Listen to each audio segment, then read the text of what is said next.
Hello दोस्तों, स्वागत है आप लोग का। तो फ्रेंड्स, जहां हम लोग पढ़ रहे थे जैसे उससे आगे पढ़ना चालू करेंगे, ठीक है।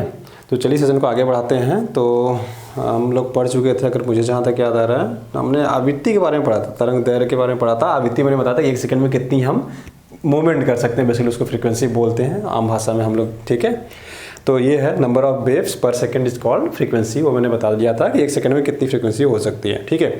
आज बात करेंगे एम्पलीट्यूड की, ठीक है। एम्पलीट्यूड क्या होता है? एम्पलीट्यूड आयाम बोलते हैं बेसिकली, ठीक है। देखो, परिभाषा कभी अब एग्जाम में नहीं पूछा जाता है, ठीक है। तो आपको बस समझने की जरूरत है कि कॉन्सेप्ट बेसिकली इसका मतलब है क्या, ठीक है। इसका बेसिकली पर्पस क्या है, मतलब क्या है, वो समझने की हम बेसिकली कोशिश करेंगे यहाँ पे, ठीक है। तो देखो, एम्पलीट्यूड की अगर हम बात करें तो एम्पलीट्यूड क्या होता है कि मैक्सिमम डिस्प्लेसमेंट, ठीक है। मैक्सिमम डिस्प्लेसमेंट कितना हो सकता है? जैसे अगर आपको मैंने जब लैम्डा पढ़ाया था, राइट, तो जैसे जब आपकी कोई वेव्स चल रही है तो इसमें मैक्सिमम डिस्प्लेसमेंट कहाँ तक होता है? यहाँ तक। तो जितना मैक्सिमम डिस्प्लेसमेंट हो सकता है इस बेस से लेके यहाँ तक का जो मैक्सिमम डिस्प्लेसमेंट है, इसी को हम एम्पलीट्यूड कहते हैं बेसिकली, ठीक है। तो ये जो मैक्सिमम दूरी तय की जाती है उसको हम बोलते हैं मैक्सिमम डिस्प्लेसमेंट। मैक्सिमम डिस्प्लेसमेंट को ही बेसिकली हम आयाम बोलते हैं। मतलब एक अधिकतम विस्थापन। विस्थापन क्या होता है कि अधिकतम कहाँ किस रेंज तक आप जा सकते हो। जैसे मेरा हाथ अगर यहाँ तक है तो मैं कहूँगा ये मेरा मैक्सिमम डिस्प्लेसमेंट है, मैं यहाँ तक आराम से लिख सकता हूँ, इससे दूरी मेरी नहीं जाएगी। तो आपसे पूछा गया कि आपका एम्पलीट्यूड क्या है, आयाम का है, तो आप कहेंगे यहाँ तक मेरा मैक्सिमम आयाम है, ठीक है। तो बेसिकली याद रखिएगा। और विस्थापन किस में नापते हैं ये भी कई बार पूछ लेता है। यूनिट याद रखिएगा मीटर में। तो इसकी यूनिट जो होती है ये मीटर होती है, ठीक है। तो मीटर इसकी यूनिट याद रखिए, जो आपके एग्जाम में थोड़ा सा रेलेवेंट हो जाता है, ठीक है। तो ये आप याद रखेंगे, इसकी एम्पलीट्यूड क्या होता है, मीटर होता है, ठीक। और कई बार आपसे एग्जाम में दोस्तों, चलो बता ही देता हूँ मैं, स्पीड ऑफ वेव। कई बार तरंग की चाल आपसे पूछ लेता है, स्पीड ऑफ वेव पूछता है, ठीक है। Speed of wave. आज थोड़ी सी दिक्कत हो रही होगी, सेटअप चेंज हुआ है, मतलब बहुत कुछ बढ़िया तो नहीं है अभी। कल से सब कुछ ठीक हो जाएगा, ठीक है। तो अभी आवाज़ वगैरह अभी आ रही होगी, बाहर की आवाज़ आ रही होगी, ठीक है। तो वो सब कुछ सेटअप कर देंगे तो सब ठीक हो जाएगा, ठीक है। क्योंकि मुझे लग रहा है सीटी की आवाज़ आ रही होगी आप लोग के, ठीक है। तरंग की चाल, तरंग की चाल, ठीक है। तो स्पीड ऑफ वेव जो होता है दोस्तों, इसका फार्मूला होता है v=f लैम्डा, ठीक है। तो आप उसमें होगा क्या, अगर स्पीड ऑफ वेव पूछेगा, तरंग की चाल आपसे पूछेगा, तो बेसिकली क्या करेगा, या तो आपको एफ दे देगा, फ्रीक्वेंसी दे देगा और लैम्डा दे देगा। उसके बाद आपकी स्पीड पूछ लेगा, कुछ भी पूछ सकता है। फ्रीक्वेंसी पूछ के आपका स्पीड दे दे और लैम्डा दे दे, या फिर लैम्डा पूछे आपसे ये दे दे ये दे दे, तो आप आराम से इसको निकाल सकते हैं बेसिकली, ठीक है। तो बेसिकली ये फार्मूला याद रखिएगा, राइट। चलिए आगे बढ़ते हैं। थोड़ा डिस्टर्बेंस हो रहा होगा, आई नो, ठीक है। अच्छा, आपको एक चीज़ पता है कि आपको सुनने की रेंज कितनी होती है, कितने हर्ट्ज तक बेसिकली आप सुन सकते हो, ठीक है। तो सुनने की हर्ट्ज बेसिकली अगर मैं बात करूं तो, ठीक है, देखो वेवलेंथ में अगर बात करेंगे तो 17 मीटर से लेकर 17 mm तक होता है। 17 से लेकर 17 mm तक हम सुन सकते हैं। अगर इसकी वेवलेंथ की कोई चीज़ है तो, इतने वेवलेंथ की कोई चीज़ है तो हम उसको सुन सकते हैं। तो अगर आपको लैम्डा में पूछ ले, कभी तरंग दैर्घ्य में पूछ ले कि कितने तरंग दैर्घ्य की चीज़ें हम सुन सकते हैं, तो याद रखिएगा तरंग दैर्घ्य की अगर बात करें, ठीक है, अगर तरंग दैर्घ्य की बात करें तो 17 से लेके, इतनी परेशानियाँ हो रही है ना, देखो बच्चे भी पढ़ाने नहीं दे रहे हैं, आवाज़ आ रही होगी आपको, ठीक है। 17 mm तक इसके बीच की अगर आपको लैम्डा है तो बेसिकली आप इसकी तरंग दैर्घ्य है तो इसके बीच की है, तो आप जो है आपके सुनने के लिए थोड़ा अच्छा होता है। अब नेचुरल है, मैं क्या कर सकता हूँ इसमें, उनको भगा भी नहीं सकते, ठीक है। और सुनने की बेसिकली हर्ट्ज में बात करें, अगर रेंज पूछ ले आपसे तो याद रखिएगा 20 हर्ट्ज से लेके, ठीक है, ये रहता है आपका 20,000 हर्ट्ज तक, ठीक है। अच्छा, कई बार इसको ना ऐसे भी लिख देते हैं 20K हर्ट्ज, किलो हर्ट्ज भी लिख देते हैं, या के का मतलब बेसिकली क्या होता है, 1000 होता है, याद रखिएगा यहाँ पे, ठीक है। के का मतलब 1000 होता है। कभी कभी आप देखेंगे ना, आपसे कहेगा वो 1000 रुपये दो, कहे कि आपको 1K ही लिखा मिल जाता है, तो इस के का मतलब बेसिकली यही होता है, ठीक। के हम 1000 को हटा के शॉर्टकट में के लिख देते हैं, ठीक है। तो ये चीज़ें याद रखिएगा जो आपके एग्जाम पॉइंट से इंपॉर्टेंट हो जाता है, ठीक। अगर इससे कम की चीज़ें हों या इससे ज़्यादा हो तो हम सुन नहीं पाएंगे बेसिकली, या हमारे कान के पर्दे फट जाएंगे, या फिर हम सुन ही नहीं पाते बेसिकली सिंपल सी बात है ये। कान के पर्दे वगैरह तो नहीं पड़ते, जब डीबी पढ़ेंगे तो वहाँ पे हम बता देंगे आपको, ठीक है। देखो अभी क्या है कि 1-2 दिन ना बड़ा इंटरेस्टिंग भी हो सकता है आपके लिए, बहुत बोरिंग भी हो सकता है। क्यों? क्योंकि पूरा फैक्ट्स ही पढ़ रहा है, बस फर्स्ट फैक्ट्स आपको पढ़ना ही है बेसिकली इसमें वेव वगैरह में। तो हम थोड़ा फैक्ट्स ही पढ़ेंगे, इसमें समझाने जैसा कुछ है नहीं। आपको पता है तो पता है, नहीं पता तो नहीं पता। जैसे आपने किसी ने आपसे पूछ लिया कितने हर्ट्ज तक आप सुन सकते हो, अगर आपको पता है तो पता है, नहीं पता तो नहीं पता है। तो 20 हर्ट्ज से मतलब 20 हर्ट्ज से लेके 20,000 हर्ट्ज तक आप सुन सकते हो बेसिकली, ठीक है। अब नॉर्मली हम लोग 60 हर्ट्ज पे चीज़ें नॉर्मली करते रहते हैं, ठीक है। डीबी में बेसिकली वो कॉन्सेप्ट आता है, ठीक है। इससे कम को 20,000 से कम को हम बेसिकली क्या बोलते हैं, याद रखिए 0 से लेकर 20 के बीच को हम क्या बोलते हैं, इसको हटा देते हैं, यही से लिख देते हैं, ठीक है। 0 हर्ट्ज से लेके इसके बीच को हम बोलते हैं दोस्तों इंट्रासोनिक, इंट्रासोनिक या पराश्रव्य बोलते हैं, पराश्रव्य, ठीक है। और इसके 20,000 से ऊपर वाले को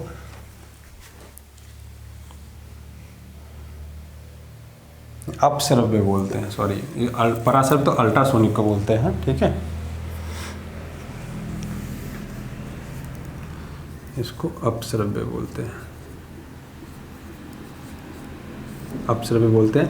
20,000 से ऊपर वाले फ्रीक्वेंसी को बेसिकली हम बोलते हैं दोस्तों, ठीक है। इसको बोलते हैं अल्ट्रासोनिक, अल्ट्रासोनिक, ठीक है। इसको बोलते हैं पराश्रव्य। तो बेसिकली याद रखिएगा, जनरली एक ह्यूमन बीइंग के लिए कितना के बीच होता है, ये हम ह्यूमन बीइंग के लिए होता है, हम इंसानों के लिए इतना होता है कि 20 हर्ट्ज से लेके 20,000 हर्ट्ज के बीच में हम सुन सकते हैं, नॉर्मली होता है। इससे कम हम नहीं सुन सकते, जानवर सुन सकते हैं, इससे ज़्यादा हम नहीं सुन सकते, जानवर सुन सकते हैं। तो कैसे जानवर सुन सकते हैं बेसिकली याद रखिएगा। इंट्रासोनिक कौन सुन पाएगा, मतलब जैसे भुनभुनाते हैं ना कई बार हम सुनने में, अरे क्या बात करो, जोर से बोलो, सुनाई नहीं दे रहा है, राइट। वो क्या होता है, इसकी फ्रिक्वेंसी जो आप बेसिकली हो जाती है, कितनी हो जाती है, जो फ्रिक्वेंसी है इसकी 60 हर्ट्ज से नीचे चली जाती है। ऐसी चीज़ें कौन, आपने सुना ना कई लोग के कान बड़े तेज होते हैं, अगर 20 हर्ट्ज से भी थोड़ा सा नीचे रहोगे तब भी 19-18 तक सुन लेते हैं, तो उनको लगता है उनका कान बहुत तेज है। बेसिकली 20 हर्ट्ज से नीचे वाले कौन सुन पाता है, बेसिकली मैं समझाना चाहूँ आपको। तो 20 हर्ट्ज से नीचे सुनने वाले में दोस्तों बेसिकली जिनके कान बड़े होते हैं, जैसे हाथी, समझ रहे हो, हाथी के कान बड़े होते हैं, तो वो इससे नीचे की भी फ्रीक्वेंसी सुन लेते हैं वो लोग। जानवरों में सेंसिटिवनेस ज़्यादा होती है और सुनने की क्षमता भी जाते हैं, तो इसमें ये 20 हर्ट्ज से नीचे सुन लेते हैं। जैसे अब चमगादड़ होता है, बैट होता है, अब उसके कान छोटे होते हैं, तो ये अल्ट्रासोनिक होता है, ठीक है। चमगादड़ यहाँ पे आप लिख सकते हो, चमगादड़ इसमें आप एग्जाम्पल के तौर पे लिख सकते हो, ठीक है। डॉग लिख सकते हो, कैट लिख सकते हो, इसको बैट बोलते हैं बेसिकली, BAT, कैट लिख सकते हो, डॉग लिख सकते हो। ये लोग अल्ट्रासोनिक होते हैं बेसिकली, ठीक है। 20 हर्ट्ज से ऊपर की भी चीज़ें सुन सकते हैं, आराम से सुन लेते हैं, ठीक है। और कम में बात करें तो एलिफेंट होता है, वेल मछली, हाँ देखिए यहाँ पे एलिफेंट आ जाएगा आपका, ELEPHANT, एलिफेंट, वेल मछली आ जाएगी, राइनोज आ जाएंगे आपको, ठीक है। तो ये सब एक सिंग वाले गेंडे जिसको बोलते हैं बेसिकली आप लोग, ठीक है। तो ये सारे क्या हैं, ये 20 हर्ट्ज से नीचे भी सुन लेते हैं, इनके कान भी बड़े होते हैं। आप देखिए कि जनरली जिनके कान बड़े, मतलब एक 100% कॉन्सेप्ट फिक्स नहीं है, बट जिनके जनरली कान बड़े होते हैं वो कम फ्रिक्वेंसी तक भी सुन लेते हैं, जिनके कान छोटे होते हैं वो ज़्यादा फ्रिक्वेंसी तक सुन लेते हैं, ठीक है। तो बेसिकली याद रखिए कि देखो होता है कि चमगादड़ को देखो आप जनरली लोग कहते हैं दिखाई नहीं देता, अगर आप दिन में देखो तो कैसे उड़ते हैं, बेसिकली क्या करते हैं वो, ठीक है। ये अल्ट्रासोनिक वेव्स छोड़ते हैं बेसिकली, ठीक है। ये जाती है सामने, टकराती है, उनके पास अगर आ जाती है तो उनको समझ में आता है कि हमारे सामने कुछ ऑब्जेक्ट है। अगर उन्होंने अपना अल्ट्रासोनिक वेव्स छोड़ी और उसके बाद क्या हुआ कि वो वापस आई ही नहीं उनके पास, तो उनको लगेगा हाँ इधर रास्ता क्लियर है, क्योंकि कहीं टकराएगी कोई चीज़ तभी तो आती है। अगर मैं आपको बोल रहा हूँ तो ये मेरी आवाज़ दीवारों तक जाती, टकराती है, टकरा के फिर वापस आती है, ठीक है। तो ये कॉन्सेप्ट बेसिकली चमगादड़ों के लिए भी यूज होता है, ठीक। अब बात करते हैं, ठीक है। अच्छा एक हाँ अच्छा चलो ठीक है, पीच एक वर्ड होता है, पीच भी समझ लो, ठीक है। तारत तो बोलते हैं पीच को, ये भी पीच भी समझ लेते हैं। एक वर्ड होता है आपका अल्ट्रासोनिक हो गया, ये हो गया पीच, लिख देता हूँ यहाँ पे मैं, ठीक है। पीच या तारत्व बोलते हैं, ठीक है। तो सेम इसी पे यही कॉन्सेप्ट होता है, तब एक आपकी हाई पिच होगी, ठीक है, इधर लो लिखते हैं ना, एक आपकी लो पिच होगी, लो पिच PITCH, या फिर एक होती है आपकी हाई पिच H,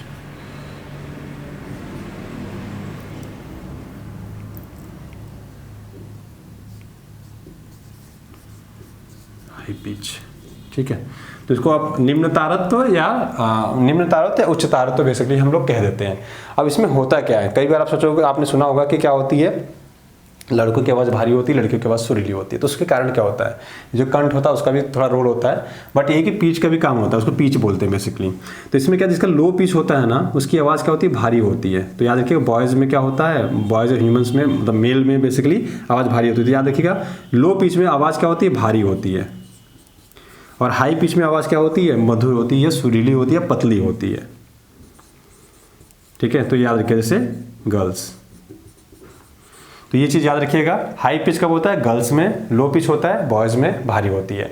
तो ये कॉन्सेप्ट भी याद रखिएगा। ठीक है, अगर आप लो पिच वाले, लो फ्रीक्वेंसी वाले बेसिकली हैं तो लो पिच होगा, मतलब आपकी आवाज़ भारी हो जाएगी, और यहाँ पे हाई में पतली हो जाती है। उल्टा होता है, हमें लगता है कि लो रहेगा तो पतली रहेगी, नहीं, हाई में पतला हो जाता है बेसिकली। ठीक है, तो ये कॉन्सेप्ट याद रखिएगा, जो आपके एग्जाम पॉइंट से थोड़ा सा इंपॉर्टेंट रहता है। अब लाउडनेस की बात करेंगे, कितने हर्ट्ज तक हम लोग शोर को पढ़ सकते हैं, समझ सकते हैं। ठीक है, तो एक चीज़ हम ये भी थोड़ा सा समझ लेते हैं कि कितने डीबी तक बेसिकली हमारे काने आँख सुन सकते हैं बेसिकली। ठीक है, आँख तो नहीं सुनते, कान ही सुनती है। ठीक है, तो चलिए वो कॉन्सेप्ट ये भी समझ लेते हैं एक बार। देखो, जो नॉर्मल ह्यूमन होता है ना, जो शोर बर्दाश्त करने की क्षमता होती है, लाउडनेस। ठीक है, लाउडनेस बर्दाश्त करने की क्षमता जो होती है, शोर बर्दाश्त करने की क्षमता, वो 85 से लेके, ठीक है, आप मैक्सिमम बर्दाश्त कर सकते हो 120 तक। 120 जाते जाते ना, 120 जाते जाते आपके कान के पर्दे फटने चालू हो जाएंगे, बहरे होना चालू हो जाएंगे आप। 120 डीबी बोलते हैं बेसिकली। जो शोर होता है उसको हम डीबी में मेजर करते हैं। ठीक है, और एक डीबी, इसको कभी बेल भी बोलते हैं, एक बेल। तो एक बेल में दोस्तों 10 डीबी, नहीं, एक डीबी में 10 बेल होता है, नहीं, हाँ, एक बेल में 10 डीबी होता है। ठीक है, बैंडविड्थ जैसा होता है ये। ठीक है, एक कभी कभी बेल भी बोल देते हैं। तो याद रखिए एक बेल में 10 डीबी होता है, बट जनरली हम किस में नापते हैं, डीबी में। ठीक है, तो ये याद रखिएगा, कई बार आपसे एग्जाम में डायरेक्टली पूछा जा सकता है। ठीक है, तो याद रखिएगा कि हम क्या कर सकते हैं, सामान्य से मैक्सिमम दोस्तों 85 से लेकर 120 तक जा सकते हैं। 120 के ऊपर हम नहीं सुन पाएंगे, कोई भी चीज़ हो, हमारे कान के पर्दे फट जाएंगे, या फिर हम सुन ही नहीं पाएंगे बेसिकली, ऐसा कह दीजिए, बहरे हो जाएंगे। कान के पर्दे तो नहीं फटेंगे, बट बेसिकली बहरे हो जाएंगे, ऐसा समझ लो आप। ठीक है, तो याद रखिए जो एरोप्लेन्स वगैरह चलती हैं उसकी आवाज़ भी इसके नीचे ही होती है, 85-90 के आसपास मैक्सिमम जाती है, तो इसके आसपास ही होती है, हमें इरिटेटिंग लगता है। तो अभी मैं आपको समझाऊंगा कि कितने डीबी के आसपास की आपकी आवाज़ सुनो कि आपके कानों के लिए अच्छा रहे, आप पीसफुल स्लीप में कितनी होनी चाहिए। ठीक है, तो नॉर्मल जैसे मैं आपको बात कर रहा हूँ, ठीक है, आप बात कर रहे हैं मेरे से, तो नॉर्मल डीबी कितनी होती है ये समझिए। एक नॉर्मल बातचीत करने के लिए जो डीबी होनी चाहिए दोस्तों, ये होना चाहिए 50 से लेकर 60। ठीक है, ये नॉर्मल होना चाहिए। और अगर आपको स्लीप लेना है, अच्छी नींद लेनी है, अगर गुड नींद लेनी है आपको, ठीक है, स्लीप के टाइम आपकी 30 डीबी के आसपास शोरगुल होना चाहिए। अगर इसके आसपास का है तो आप आराम से सो पाएंगे, अच्छी एक नींद ले पाएंगे। ठीक है, तो याद रखिएगा स्लीपिंग के लिए कम से कम 60 के आसपास डीबी होनी चाहिए, मतलब आवाज़ शोरगुल का जो लेवल होना चाहिए 60 के आसपास होना चाहिए। नॉर्मल हम 50 से 60 तक अगर बात करते हैं तो 50 से 60 के आसपास की डीबी होती है। ठीक है, ये हमारे लिए एकदम हेल्दी होता है। कई बार आपसे जनरली एग्जाम में पूछा जाता है कि नाइट में क्या होना चाहिए डीबी, डे में कितना होना चाहिए, जिससे कि आप इरिटेटिंग ना हो, ठीक है, चिड़चिड़े ना हो जाए। कई बार क्या होता है कि कभी कभी ना शोरगुल से भी हम क्या होते हैं, चिड़चिड़े होने लगते हैं, इरिटेटिंग होने लगते हैं, एंजाइटी होने लगती है, गुस्सा आने लगता है। तो शोरगुल भी एक बड़ा मैटर होता है दोस्तों। ठीक है, तो याद रखिएगा कि जो नाइट में होना चाहिए लगभग 45 डीबी के आसपास होना चाहिए। ठीक है, अगर 45 डीबी से कम है तो और बढ़िया है, बट मैक्सिमम 45 डीबी तक होना चाहिए। और दिन में 55 डीबी के आसपास शोरगुल अगर आपके पास है, आसपास हो रहा है 55 डीबी, ठीक है, नाइट में 45 डीबी के आसपास शोर है, तब भी आप आराम से सो सकते हैं। ठीक है, इससे नीचे अगर रहे तो और बढ़िया है। और दिन में अगर 55 डीबी के आसपास शोरगुल है तब तो ठीक है, अगर उससे कम है तो और बढ़िया है। ठीक है, तो ये बेसिकली थोड़ा कॉन्सेप्ट समझ के रखिएगा कि कई बार से पूछा जाता है नाइट में अच्छी नींद के लिए कितने के आसपास मैक्सिमम डीबी होनी चाहिए, 45। वैसे जनरली सोने के लिए गुड नींद के लिए कितनी होनी चाहिए, 30 होनी चाहिए। ठीक है, और सामान्य शोरगुल कितना होना चाहिए, शोरगुल की बात कर रहा हूँ, अच्छी स्लीप के लिए तो आप 30 याद रखिएगा। रात में मैक्सिमम शोरगुल कितना होना चाहिए, 45 डीबी के आसपास, जो आपका मानक बेसिकली WHO के द्वारा डिसाइड किया गया है। ठीक है, वर्ल्ड हेल्थ ऑर्गेनाइजेशन के द्वारा जो डिसाइड किया गया ये 45 डीबी है। और डे की बात करें तो 55 डीबी के आसपास है इसका, मतलब 55 डीबी है बेसिकली। ठीक है, तो इसका 55 डीबी इन्होंने डिसाइड किया है। ठीक, तो अब ये बेसिक चीज़ें देखो है। अब आप कई बार ईयरफोन यूज करते हैं, आप गाने सुनते हैं, तो कम में तो मज़ा आता नहीं है आप लोग को, तो आप क्या करते हो, प्लग करते हो और बढ़ाते जाते हो। तो आप देखोगे जब 50 से डांटता है, जैसे जैसे 60 के आसपास पहुँचता है तो एक मैसेज आ जाता है, आप ओके करते हो, बढ़ जाते हो। कभी आपको ध्यान से पड़ा है जब उसको ध्यान से पढ़ोगे तो वो उसमें लिखा होता है कि अगर आप वॉल्यूम इंक्रीज कर रहे हो तो हो सकता है ये आपके लिए ईयर के लिए ठीक ना हो, बेसिकली आपको ईयर को प्रॉब्लम्स कर सकता है। ठीक है, तो मैं आपको बताता हूँ कि साउंड अगर किस बेसिस पे सुनते हैं, किस लेवल पे सुनते हैं, तो आपको क्या क्या फर्क पड़ेगा। ठीक है, अगर आप 100% वॉल्यूम पे सुन रहे हैं तो आपका कान खराब होना तय है। अगर 100% वॉल्यूम पे आप सुन रहे हो, मान लेते हैं कि आपके म्यूजिक का लेवल 100% कर दिया, ठीक है, 100% आप 5 से 7 मिनट ही सुन सकते हैं, इससे ज़्यादा नहीं सुनना चाहिए। अगर इससे ज़्यादा सुन रहे हैं तो आपको ईयर की प्रॉब्लम इन फ्यूचर होना तय है। इन फ्यूचर आपको ईयर की प्रॉब्लम होना तय है, ये मान के रखिए। आपको कानों की समस्या होनी ही होनी है अगर आप 100% पे हमेशा गाने सुनते रहते हो तो। ठीक है, मैक्सिमम आप 5 से 7 मिनट सुन सकते हैं, अगर इससे ज़्यादा नहीं सुनना चाहिए। ठीक है, अब उससे कम पे आए, अगर 80% पे आते हैं, अगर 80% पे आप करके गाने सुन रहे हो, ठीक है, तो लगभग आप 1 घंटे तक गाने सुन सकते हो। 80% पे अगर आप सुन रहे हो तो लगभग दोस्तों आप 1 घंटे तक गाने सुन सकते हो। और उसके आप कम करते हैं, 70% पे आते हैं। 70% पे तो आप 4 घंटे गाने सुन सकते हो। ठीक है, उसके बाद 60% पे आते हैं। ठीक है, 60% पे हो तो लगभग आप ये मान के चलो कि कम से कम आप 18 घंटे के आसपास लगातार गाने सुन सकते हो। ठीक है, 18 घंटे लगातार। ठीक, उसके अलावा अगर 50% पे हो आप, ठीक है, तो फिर 24 घंटे गाने सुनिए, कोई दिक्कत नहीं है। ठीक है, जब तक चाहे तब तक देखिए, मतलब 24 घंटे आप गाने सुन सकते हैं, कोई दिक्कत नहीं है। ठीक है, तो ये बेसिकली होता है, ये आप नोट डाउन करके रखिए, आपके लिए लाइफ के लिए सबसे ज़्यादा इंपॉर्टेंट है। ठीक है, अगर आपके घर में अगर ऐसा कोई कर रहा है तो उसको प्लीज़ एक बार ये जरूर चीज़ सिखाएं आप। ठीक है, आप 100% पे अगर वॉल्यूम करके उसके गाने सुन रहे हैं, आवाज़ करके जो होता है, ठीक है, तो आप 100% किए तो 5 मिनट से ज़्यादा ना सुने। बेसिकली मैं आपको ये सजेस्ट करूँगा 5 मिनट से ज़्यादा दोस्तों ना सुने। 80% पे तो मैक्सिमम 1 घंटे तक गाने सुने, और अगर 70% पे है तो 4 घंटे तक सुन सकते हैं। तो बेसिकली मैं आपको ये सजेस्ट करूँगा 60 से 70 तक, मैक्सिमम 70% पे जाने के बाद दोस्तों इससे ज़्यादा करके आवाज़ होता है, क्योंकि म्यूजिक वगैरह हमें ना ज़्यादा आवाज़ में मज़ा आता है, कम पे आता ही नहीं बेसिकली। बट कोशिश करिए 70 से ज़्यादा ना जाए। ठीक है, और उसके बाद 50 और 60 की बात करें तो 60 पे आप 18 घंटे सुन सकते हो, और 50 पे आप 24 घंटे सुन सकते हैं। ठीक है, तो 50-60 में अगर आपको मज़ा नहीं आ रहा तो 70 कर लीजिए, बट ठीक है 70 काफ़ी है। अगर लगता है नहीं 70 में मज़ा नहीं है तो मैक्सिमम मैं आपको सजेस्ट करूँगा 80 से ऊपर ना जाए। 80 से 1 घंटा गाने सुन लीजिए, बहुत ठीक है। वरना कभी कभी हम गाने इंजॉयमेंट के लिए सुनना चाहते हैं और गाने सुनते सुनते हमें इरिटेशन होने लगती है। ठीक है, तो ये भी थोड़ा सा नहीं होना चाहिए। ठीक है, तो ये चीज़ें जस्ट समझ के रखिए आप लोग। ठीक, अच्छा, एक मैक होता है, एक वर्ड देखो आप पढ़ ही रहते हो, यहाँ पे मैक की भी बात कर लेते हैं ना। ठीक है, अब मैक क्या होता है ये भी समझ लेते हैं थोड़ा सा, क्योंकि आप पढ़ा ही रहे हैं तो वो भी कॉन्सेप्ट समझ लेते हैं। वैसे तो मतलब एनसीईआरटी का चलो ठीक है पढ़ ही लेते हैं यार, क्या आएगा, थोड़ा ज़्यादा ही पढ़ लेंगे और क्या होगा। ठीक है, तो वो भी पढ़ ही लेते हैं हम लोग। देखो कई बार हमसे पूछ लेता है कि मैक के बारे में, मैक हमें पता नहीं होता। बेसिकली ये भी साउंड की एक स्पीड ही नापते हैं इसमें। एक मैक बराबर अगर मैं बात करूँ तो बेसिकली ये होता है दोस्तों, एक मैक बराबर होता है साउंड की स्पीड। ठीक है, तो स्पीड ऑफ साउंड होता है। ठीक है, sound speed of sound, speed of sound होता है। ठीक है, अब साउंड की स्पीड क्या होती है, 340 मीटर पर सेकेंड, या कहीं कहीं आपको 343 मीटर पर सेकेंड भी मिल सकता है। दोनों में से कोई भी मिल जाएगा, बात बराबर ही है। ये एक्चुअली जो 343 होता है ये 25 डिग्री सेल्सियस का टेम्परेचर है ना, तब इस टाइम पे 543 होता है। बट मैं एक ही लिखता हूँ, थोड़ा सा आसान रहेगा समझाना ना। ठीक है, सारे नहीं लिखते हैं, एक ही लिखते हैं। 340 मीटर पर सेकंड मान लीजिए। अब ऑप्शन ऐसे नहीं देगा 340, 343, ठीक है, ऐसे ऑप्शन कोई भी एग्जाम नहीं देगा। अगर देगा तो आप 340 मारिए, 25 डिग्री टेम्परेचर दिया है तब आप क्या करिएगा, 343 मारिएगा। बट ऐसे देते नहीं एग्जाम, ये कभी भी जाएगा तो 50-50 का अंतर रहता है, एक दो ऐसा नहीं एकदम बहुत 341, 342, 343, 344 ऐसे नहीं देते हैं। ठीक है, ऐसे आपका ऑप्शन नहीं रहेगा। तो एक मैक बराबर होता है स्पीड ऑफ लाइट, ठीक, स्पीड ऑफ साउंड, ठीक है, इक्वल टू 340 मीटर पर सेकेंड। अगर इसको किलोमीटर प्रति घंटे में बदलोगे आप तो ये दोस्तों आ जाता है बेसिकली आपका 1224। एग्जैक्टली अगर करोगे तो 1224 आएगा, बट जनरली आप देखोगे तो 1225 किलोमीटर पर आवर लिखा मिलेगा आपको। ठीक है, 1225 किलोमीटर पर आवर लिखा हुआ मिलेगा, और यही एक मैक की स्पीड भी होती है, और इसी को हम कहते हैं साउंड की स्पीड भी कहते हैं। ठीक है, साउंड स्पीड भी कहते हैं बेसिकली इसको। तो यही सेम होता है। तो कहीं भी आपको 1225 मिल जाएगा, कहीं पे आपको 340 पर सेकंड मिल जाएगा।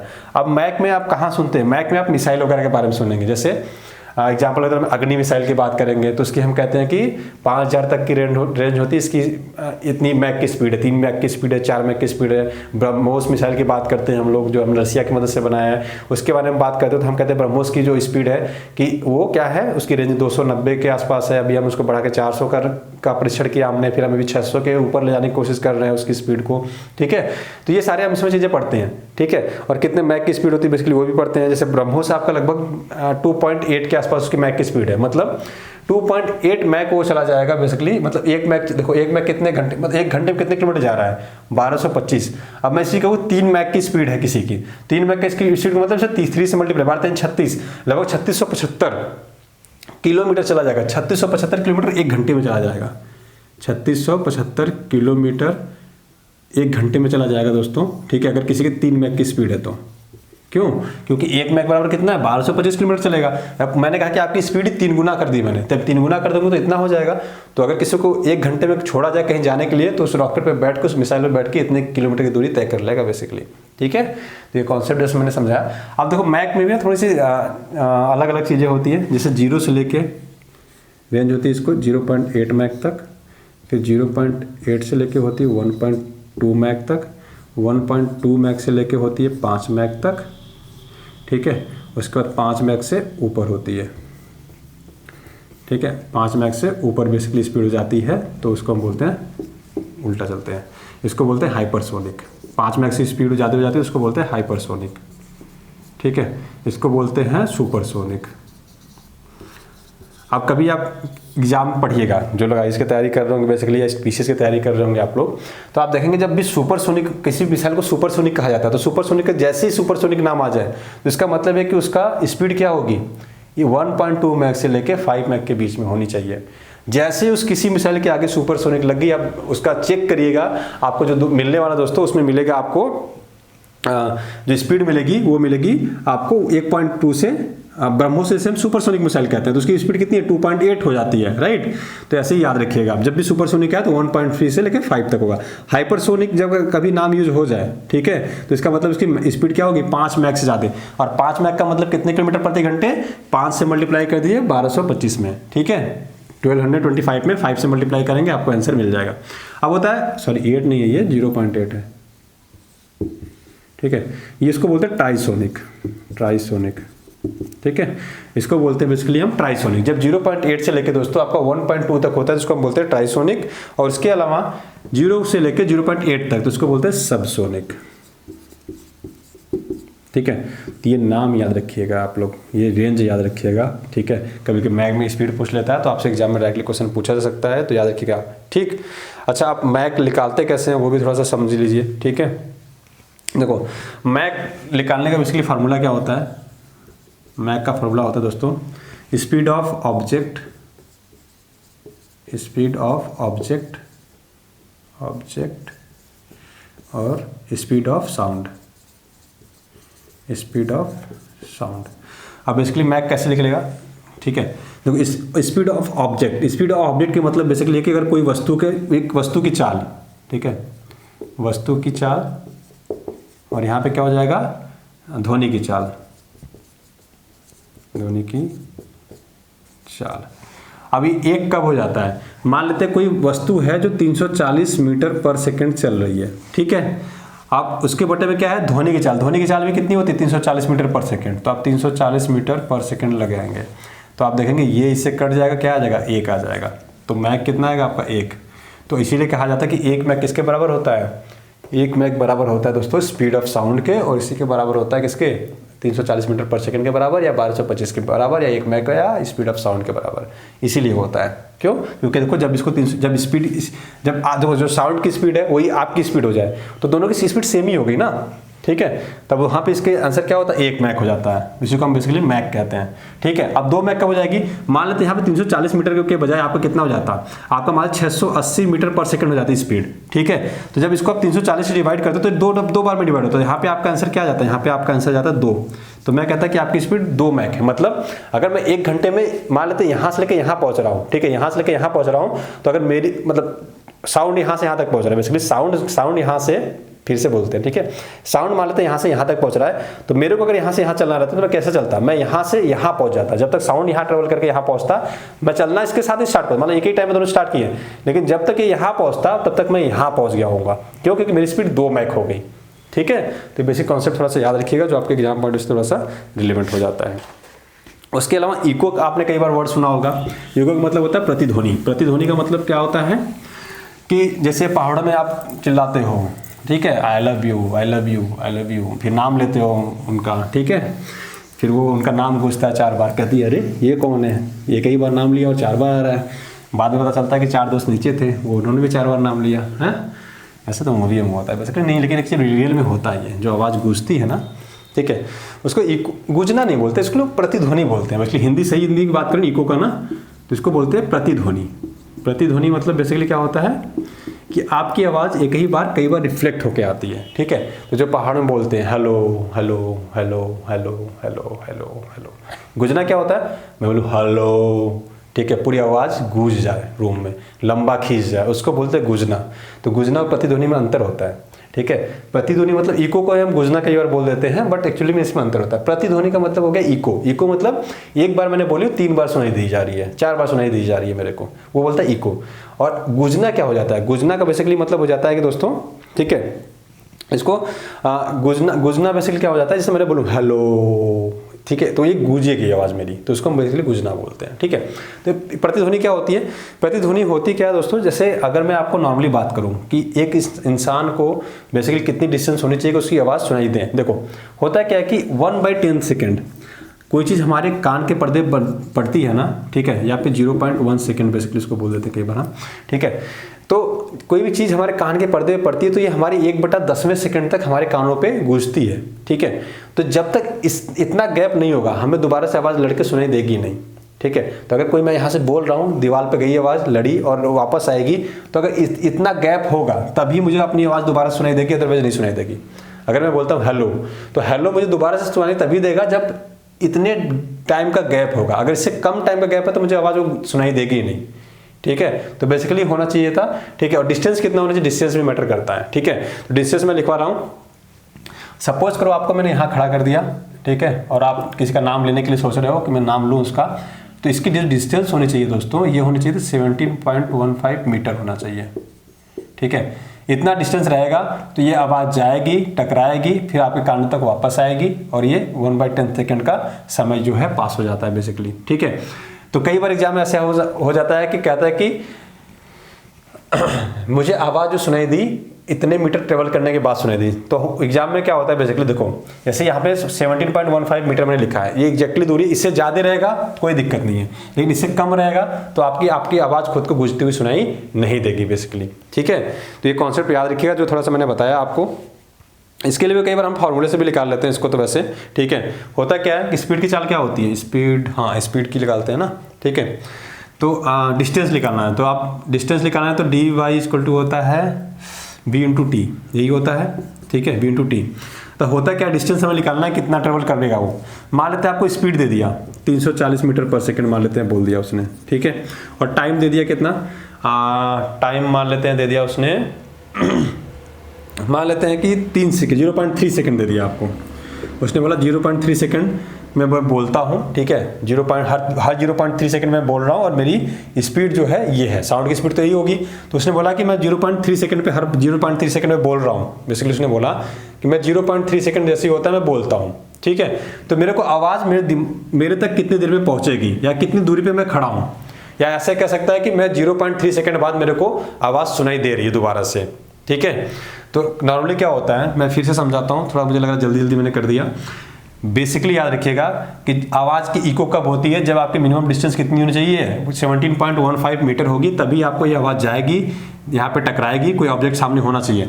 अगर पूरा खाली है तो आवाज़ लड़के नहीं आएगी, पूरा सब कुछ खाली है सामने तक तो लड़के वापस नहीं आएगी। सामने यहाँ पे अगर मैं बोल रहा हूँ, यहाँ गई, इस पर टकरा के फिर वापस आना चाहिए। तो कुछ वस्तु सामने होनी चाहिए तभी टकरा के आती है आवाज़, ठीक। तो इसमें क्या है कि ये मिनिमम डिस्टेंस होनी चाहिए आपको।